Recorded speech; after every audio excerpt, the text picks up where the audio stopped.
Welcome to இன்னைக்கு என்ன செய்தி. இன்னைக்கு நம்ம பிக் பாஸ் ரிவ்யூ தான் பார்க்க போகிறோம். திவ்யா இப்போ நிறைய சேனலுக்கு வந்து பேட்டி கொடுத்துக்கிட்டு இருக்காங்க. அதில் என்ன சொல்லியிருக்காங்க பார்த்தீங்கன்னா, நிறைய வன்மத்தை தான் கொட்டியிருக்காங்கன்னு நான் சொல்வேன். டைட்டிலும் அடிச்சிட்டாங்க. பிக் பாஸ் ஷோவும் முடிஞ்சிருச்சு. இதோட இதை விட்டு தள்ளிட்டு போகாமல் இன்னும் அவங்க வன்மத்தை கொட்டிக்கிட்டு இருக்காங்க. நிறைய யூடியூப் சேனலில் பார்க்க முடியுது. ரெண்டாவது பார்த்தீங்கன்னா, பார்வதியும் கமருதீனும் வந்து மன்னிப்பு வந்து முழுமையாக கேட்கல, மனசார கேட்கல அப்படின்லாம் திவ்யா வந்து சொல்கிறாங்க. முதல்ல திவ்யா வந்து அந்த வீட்டில் என்ன பண்ணிக்கிட்டு இருந்தாங்க, கத்துறதை தவிரன்னு ஒன்றும் தெரில. என்னமோ சொல்லுவாங்க ஒரு பழமொழி, நல்ல வாயம் சம்பாரிச்சவன் நார வாயம் திங்குறான்ற மாதிரி கானா வினோத்துக்கு போக வேண்டிய கப்பை இவங்க தூக்கிக்கிட்டாங்க. இப்போ அரோரா அதுக்கு நல்லா மண்டையை கழுவி விட்டு கானா வினோத்தை அந்த பணப்பெட்டியை எடுக்க வச்சு இப்போ இவங்களுக்கு அந்த டைட்டில் வந்துச்சு. பிஆரை வச்சு டைட்டில் அடித்ததே இவங்க தான். இவங்க சொல்கிறாங்க பாரும் கமருதீனும் வந்து மனசார மன்னிப்பு கேட்கல. இவங்க என்ன உட்காந்து பார்த்தாங்களா மனசார மன்னிப்பு கேட்கல வைக்கல அப்படின்னு சொல்லிட்டு. எப்படி தான் இப்படி வந்து ஒரு பப்ளிக்கில் உட்காந்துக்கிட்டு இப்படிலாம் பேச முடியுதுன்னு தெரியல. அதுவும் ஷோ முடிஞ்சே போச்சு, இன்னமும் வன்மத்தை கொட்டிக்கிட்டு உட்காந்துட்ருக்காங்க. அப்புறம் ஒன்று சொல்லியிருந்தாங்க, பார்வம்மா செஞ்சதெல்லாம் என்னால் மறக்கவே முடியாது.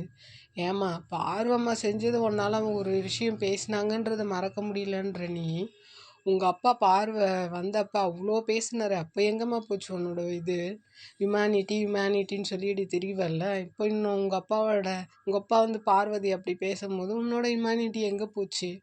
உங்கள் அப்பா பார்வை பேசுறது கரெக்டுனா, அப்போ பார்வை அம்மா உன்னை பேசுறதுல ஒன்றும் தப்பு இருக்கிற மாதிரி எங்களுக்கு தெரியல. ஒரு தடவை போய் பேசினதுக்கே நீ இவ்வளோ ஃபீல் ஆகுறனா? உங்கள் அப்பா ஃபைனல் ஸ்டேஜில் நின்று கூட பார்வம் கமருதனை பற்றி அவ்வளோ தப்பாக பேசினாரு. அப்போ எங்கம்மா போச்சு உன்னோட ஹியூமனிட்டி? அப்போ பேச வேண்டியது தானே, ஏன் அப்படிலாம் பேசுகிறீங்க வைக்கிறீங்க அப்படின்னு. எல்லாத்தையும் தைரியமாக கேட்குற ஆளுதுன்னு ஒன்றா மாதிரி ஒரு பொண்ணு வீட்டில் வளர்க்கணும்னு எல்லாம் என்னை பார்த்து சொல்கிறாங்க அப்படின்னு சொல்கிற நீ கேட்டிருக்கலாமே. நீங்கள் போய் ஏன் இப்படிலாம் பேசுகிறீங்க, ஒரு பப்ளிக் பிளேஸில் அப்படி ஒருத்தவங்களை கஷ்டப்படுத்தாதீங்க அப்படின்னு சொல்ல வேண்டியது தானே. இவங்களே வந்து பார்வதி லாஸ்ட் மினிட்ல மன்னிப்பு கேட்கும் போது வெளியில் போகணும் ஒரு இதுவாக ஒரு கொஞ்சம் கூட ஈவு இறக்கம் இல்லாமல் பேசிட்டு அதுக்கப்புறம் சொல்கிறாங்க அவங்க ஜென்யூனாக மன்னிப்பு கேட்கல.